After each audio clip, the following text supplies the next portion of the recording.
Kita warai ilmu cara wong alim. Meskipun sampean boleh bantah siji yo kadang keterbatasan ilmu. Nomor loro hasud, bantah kan sebabnya macam-macam. Hasud, nomor telu bantah gue kegiatan. Kayak wong kuliah nak gak kritis kan darani ra pinter. Jadi cocoklah ya kudu bantah. Engko khas-khasan cerdas apa? Nomor papat, bantah itu sifatnya wong wedok. Menang kalah protes. Berarti kowe ora lanang berarti wedok, tukang protes itu wedok. Nomor 5, bantah itu berarti dia punya keiskalan tapi gak bisa keluar dari keiskalan itu. Jadi problem Anda ditimbangkan ke saya, itu ya ora sopan. Problem-problemnya dhewe kok ditimbangkan ke saya. Begini terang no. Hukumnya Allah Ta'ala itu ada yang berstatus itu lugu. Lugu itu ya lugu ummi. Karena agama ini memang ummi. Ummi itu lugu. Sehingga agama ini tidak perlu diterangkan. Ketika Abu Hanifah, agama ini ketika datang, itu orang lugu. Lugu itu murni. Murni itu proporsional. Sehingga sifat ummi itu baik. Misalnya saya bilang gini, rumah awas kena keliru. Kalau kamu sholat itu batal kalau makan. Itu ukurannya satu upo apa satu piring? Satu upo kan? Itu sudah batal. Terus kalau saya bilang gini, Jong nak tamu gak imangan, itu sak piring tak sak upo. Ndak jawab ya. Sak piring, ora iso misal, tak keimangan gue sak upo sing penting. Nah, lalu Anda ditanya gini, lalu definisi makan itu apa? Memasukkan satu piring ke mulut apa satu upo ke mulut? Dalam bab sholat, satu upo ke mulut itu makan. Tapi dalam bab hormat tamu itu satu piring. Setuju ya? Tak warai pinter kayak. Ayo tak warai ya. Wes setuju ya? Wes pinter. Lo jawab wes pinter. Urung. Lailatul Qadar ya ngono. Misalnya Lailatul Qadar menjadi super karena ada sesuatu yang super turun yaitu Lailatul Quran. Jadi menjadi super karena yang turun adalah sesuatu yang super dan itu artinya tanggal. Loh, sama nih aku cek. Iku utek tanggal selikur kabeh sing ngaji ning kene.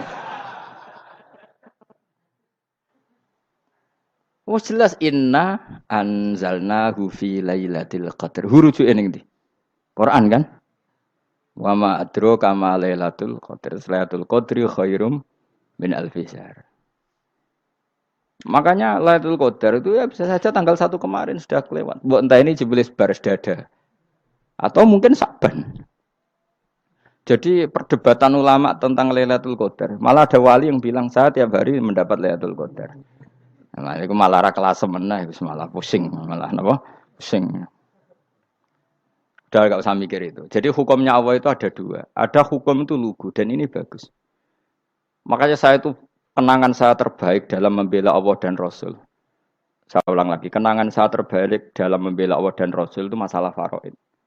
Dulu mungkin banyak yang ingat lah ketika tahun berapa lupa saya. Tapi ada seorang menteri dan pakar Islam menggulirkan isu hak waris itu sama. Lelaki dan perempuan sama. Alasannya karena perempuan sekarang kerja.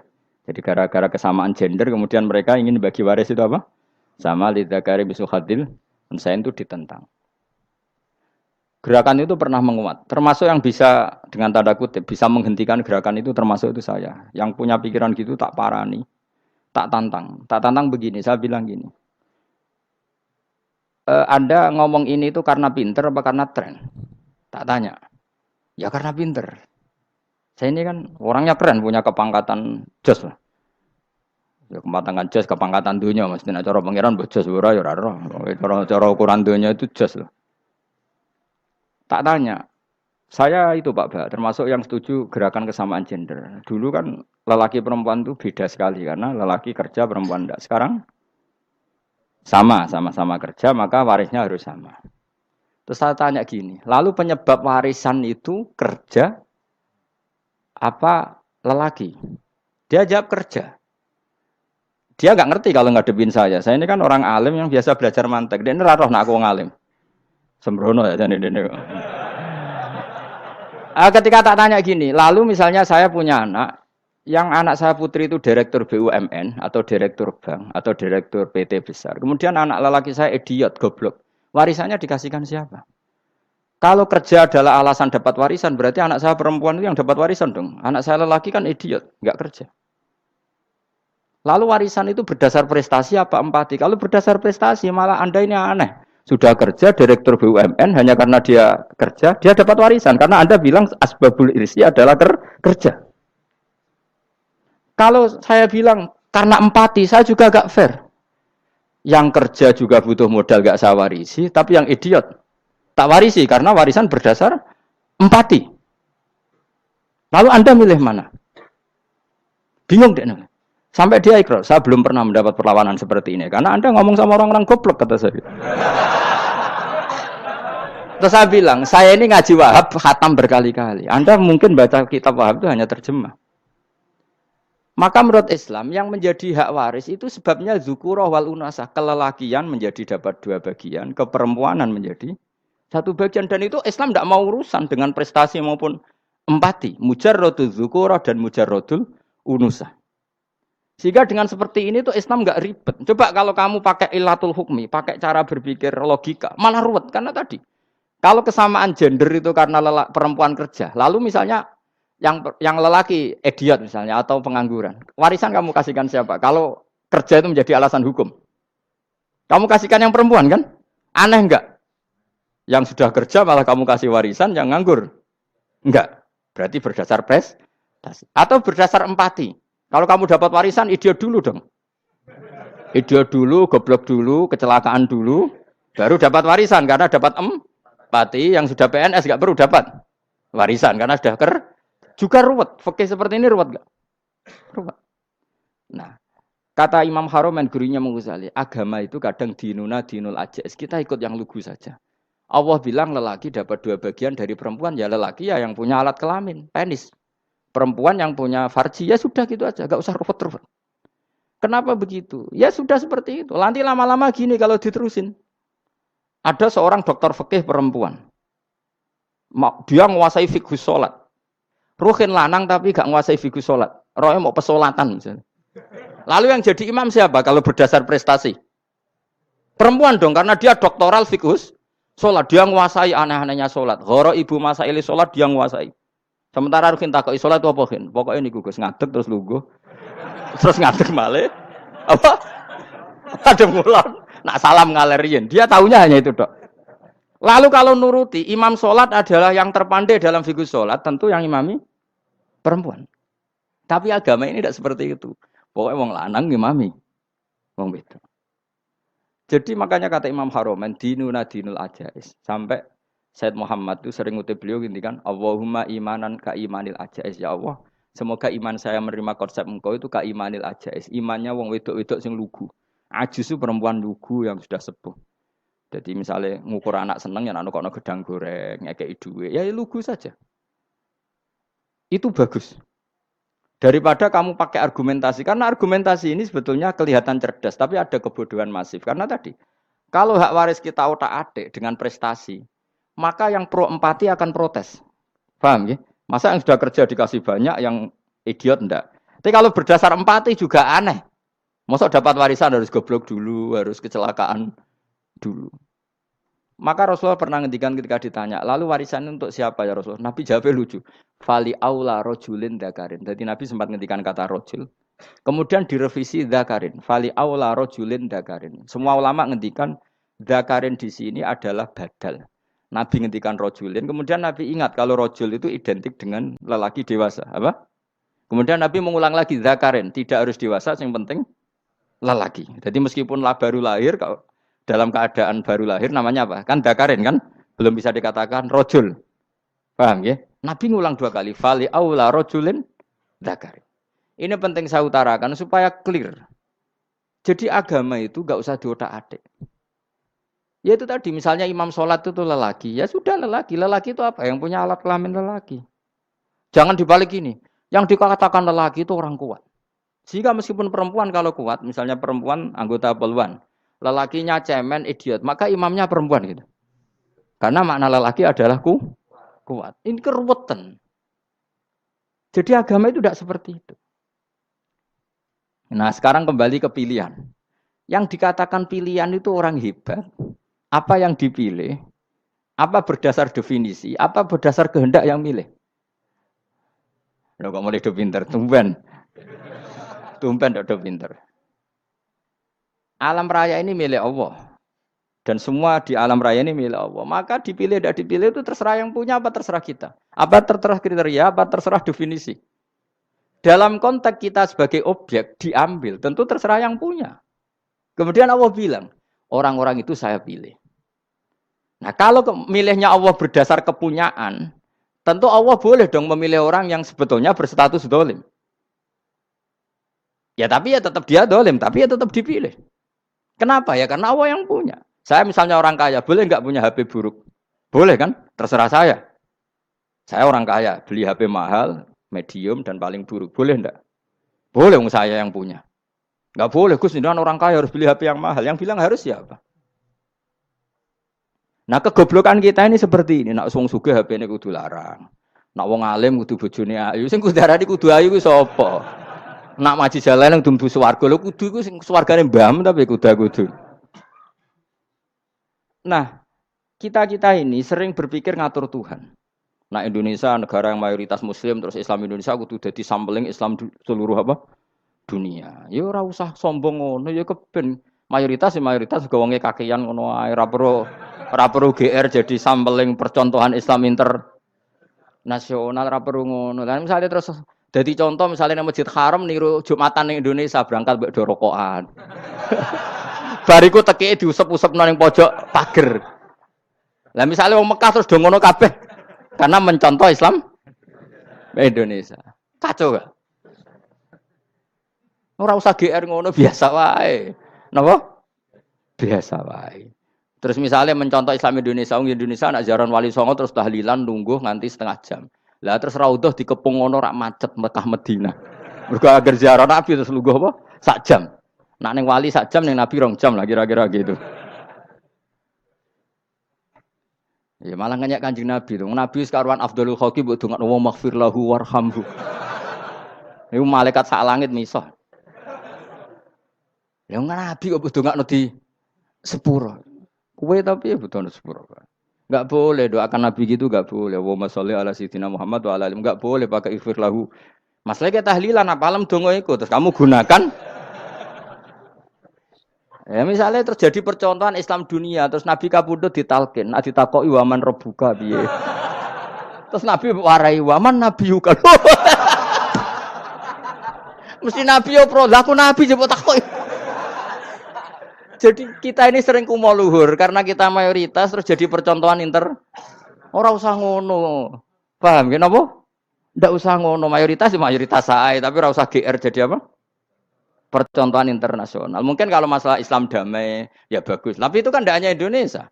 Di mana-mana yang Islam damai juga banyak. Dan yang tukaran juga banyak. Toh yang tukaran nggak pernah maklumatkan diri ini percontohan janda. Ya biasa saja.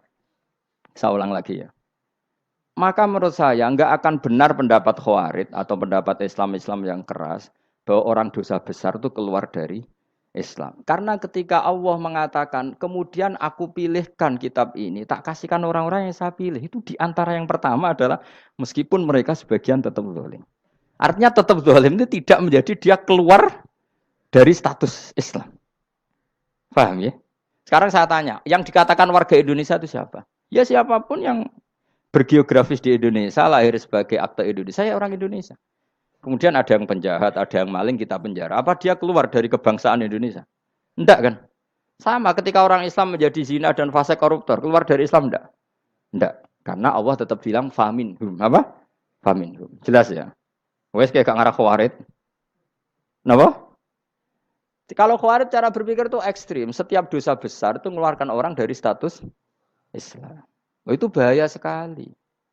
Karena nanti kalau itu iya, kita akan kehilangan banyak orang nopo Islam. Makanya Nabi nanti ngendikan, saya berharap yang nanti masuk surga dari umatku itu separuh, 2/3.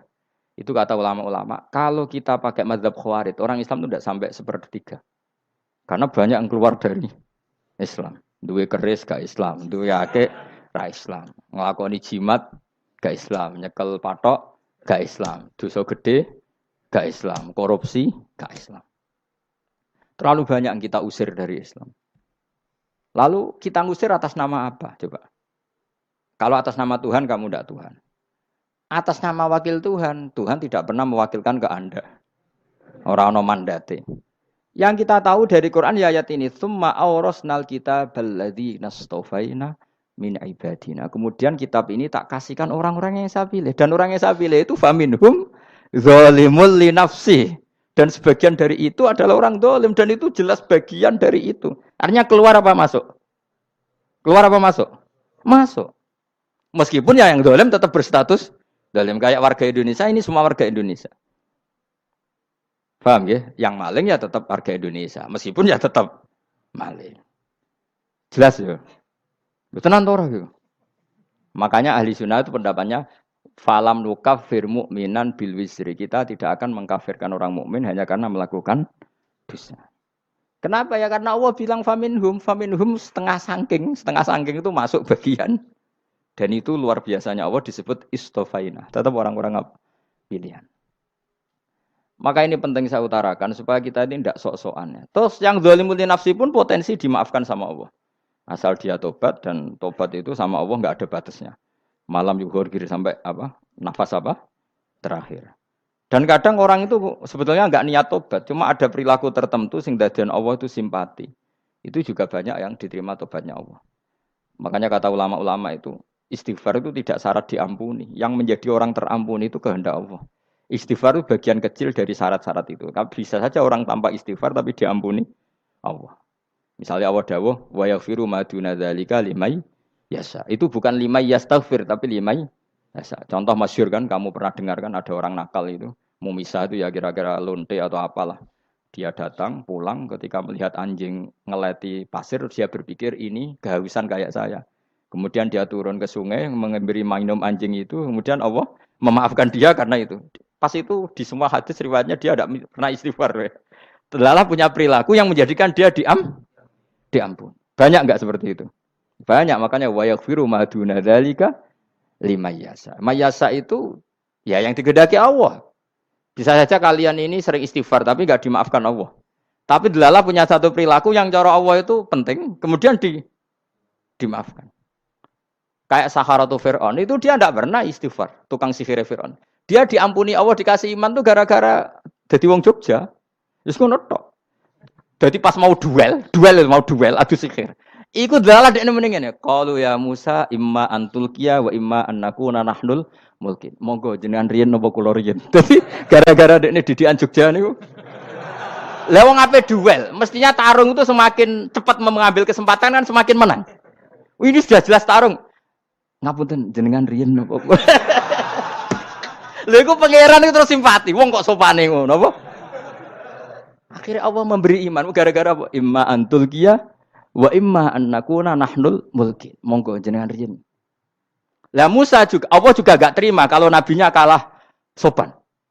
Sehingga Allah memerintahkan Musa adalah sopan. Mboten jenengan mawon. Jadi Nabi Musa qala bal alqu. Jadi Nabi Musa enggak jenengan riyen mawon. Jadi coba itu kan unik. Dia tidak ingin diampuni Allah, tapi adalah dia sebenarnya satu perilaku yang menjadikan Allah itu simpati, yaitu kesopanan dia dengan Nabi Musa. Imma antulqiya wa imma annakuna nahnul. Nabi Musa juga bilang qala bal alqu moga jenengan riyen mawon. Akhirnya sakar nggih nak ngoten. Makanya Firaun tuh mangkelnya bukan main. Ketika pertunjukan itu akhirnya kan Saharatu Firaun kan kalah. Setelah kalah langsung iman. Maka kata Firaun, ini jelas Musa itu guru kamu. Cuma pura-pura saja kamu pro saya. Lah buktinya apa? Jare buktinya tadi monggo-monggonan gitu. Makanya Fir'aun bilang innahu lakabirukumul ladzi 'allamakumus sihr. Wah, iku mesti Musa iku gurumu. Padahal dia enggak kenal sama sekali. Cuma gara-gara monggo-monggonan tadi itu akhirnya terus pikirannya Fir'aun. Wah, mesti wis kenal suwi, mau gayane tok. Mergo gara-gara monggo-monggon, monggo jenengan riyen. Mboten, monggo jenengan. Jadi makanya sampean jangan putus asa. Makanya keliru sekali kalau kita bilang diampuni Allah nunggu istighfar. Enggak. Tentu istighfar penting, kita sepakat. Istighfar itu penting, kita sepakat. Tapi itu tidak satu cara-caranya Allah untuk orang bisa diampuni. Nabi misalnya ngendikan ana wa kafilul yatim kahateni fil jannah. Coba. Orang sering istighfar sama kafilul yatim, kira-kira surganya cepat mana? Cepat kafilul yatim meskipun enggak istighfar. Kalau istighfar terus tapi medit ra karuan. Tak jamin mlebu neraka. Alamatnya medit jelas ning neraka aku roh. Wis jelas. Al-bakhil itu koribun minan nar. Jelas alamatnya deket-deket situ lah, paham ya? Wes jelas as-sakhi qaribun minallah, qaribun minan nas, baitun minan nar. Nah al-bakhil baitun minallah, baitun minal jannah, qaribun minan nar. Jadi wong medhit itu ya deket-deket situ alamatnya sudah jelas deket-deket neraka. Ana wa kafirul yatim kahataini fil berapa? Apa semua yang dimaafkan Allah Nabi nyebut syaratnya istighfar? Kebanyakan malah enggak. Orang alim misalnya. Makanya orang alim kalau jarang istighfar kamu enggak usah iri. Orang alim tuh mulang tok, itu langit bumi mintakan ampun. Wa innal alima lastaghfiru lahu man fis samawati wa man fil ard hatta khitan fil bahr. Orang alim itu otomatis dimintakan maaf oleh langit dan bumi sampai iwak ning laut. Mulane jendur aku sebab jarang istighfar. Aku sing istighfar iso akeh sembrono. Langit bumi no. Mulane kula nu jarang istighfar bukan karena saya sombong, memanfaatkan istighfar mereka, no? Dan saya yakin itu lebih mandi timbang istighfar saya. Koman fis samawati nglebokno Jibril, Mikail, orang-orang keren, no? Makhluk-makhluk no? Keren. Saya baru cari hadis yang wa innal muta'allim sing ijek belajar tapi belum ketemu. Nanti kalau ketemu tak kasih tahu apa? Karena hadisnya yang saya baca masih wa innal alim apa? Orang alim jadi agak ketat. Nah, nanti kalau sudah ketemu wa innal muta'allima. Wah, nanti dicari. Tapi pasti palsu kalau ada itu. Karena semua tagnya itu apa? Alim. Atau ya kamu alim dibanding yang di bawahnya. Ya semoga itu masuk apa? Jadi dibanding orang Papua kan wis alim. Saya ulang lagi ya, ini penting sekali. Jadi latihlah jangan punya gerakan takfiri orang lain dianggap kafir, orang lain dianggap kafir karena Allah tidak pernah mengusir hambanya. Meskipun apapun salah najiyah kata Allah tetap faminhum. Apa? Faminhum. Hum itu rujuknya ke yang depan. Jadi termasuk orang-orang yang saya pilih adalah faminhum zalimul li nafsi. Tetap dia di arena itu. Nisbatnya Islam ya tetap di area Islam itu. Meskipun yang ya kayak warga Indonesia coba. Warga Indonesia itu siapa? Yang terlahir di Indonesia dan ber-KTP kartu keluarga Indonesia sudah. Nanti tentu yang bajingan tetap bajingan, yang koruptor tetap koruptor. Tapi menjadi warga Indonesia terus keluar dari warga Indonesia. Tetap warga Indonesia. Kira-kira seperti itulah analoginya. Tetap istofaina, tapi tetap berstatus faminhum dhalim. Tapi rujuknya kan tetap faminhum ikut setengah saking alladzinas tofaina. Mulane ngaji sing tenanan. Kowe ora usah anut khawarit. Khawarit itu apa ngamukan. Sidik-sidik wong liya salah itu apa-apaan. Loh saya juga mangkel be wong dolim. Semua orang soleh mangkel be wong dolim. Tapi ya dihukum saja. Misalnya dalam Islam ada kisos, ada hadul qadzaf, hadus sariko. Ya hukuman saja. Tapi hukuman itu tidak bisa menghilangkan status. Ya sama seperti manusia tetap manusia. Meskipun apapun dia ya manusia. Ya tadi misalnya manusia itu siapa? Ya manusia itu ya manusia. Terus kamu bikin orang yang standar ideal manusia adalah yang berperilaku baik, yang enggak pernah salah. Kemudian kalau Zaid itu maling berarti tidak manusia. Terus barangnya apa? Ketek. Tidak bisa. Makanya kembali lagi dinul aja. Kamu bikin definisi manusia itu tidak usah seangkuh itu. Manusia seperti ini manusia ya sudah. Maling ya manusia, orang soleh ya manusia, orang sedengan ya manusia. Lelaki itu apa? Yang punya alat kelamin penis itu lelaki titik sudah. Sehingga nanti warisannya ya dia lelaki. Sholatnya dia bergaya. Kamu tidak usah bilang gini. Lelaki adalah yang cakap memimpin, yang maco, yang kuat. Jika kalau tidak seperti itu namanya perempuan. Terus kamu membolehkan yang seperti ini jadi makmumnya perempuan. Imamnya perempuan sing maco. Kacau enggak kalau agama nuruti logika-logika itu? Enggak jawab aja. Kacau. Lalu lucunya sekarang banyak kecerdasan yang mengarah ke sana. Makanya agama ini jadi kacau. Karena sudah ada dinul ajais. Agama ini agama ummi. Ya agama ini agama ummi. Kata Allah, huwaladzi ba'atsa fil ummiyin. Ummiyin itu lugu itu polos. Jadi kalau orang polos misalnya gini. Ini apa? Kira-kira kalau jawab orang polos ini. Jam. Bagus kan jam. Jam untuk apa? Penunjuk waktu. Ya sudah seperti itu. Tapi kalau orang engkek. Ini itu apa jam? Itu barang murahan. Bulat kan oleh jawab. Ono numpak mobil carry itu apa? Itu black melaku. Yang mobil itu Alphard. Jadi kacau. Enggak boleh agama dibawa ke sana. Apa? Agama di sana dibawa ke sana. Nah itu madzhabnya ahli sunnah apa? Wal jamaah. Ketika Rasulullah ngendikan la yu'minu ahadukum hatta yuhibba li akhi, ora kok diarti ini ora iman. Sehingga yang menyala itu tidak iman, tidak seperti itu cara mengartikan ahli sunnah.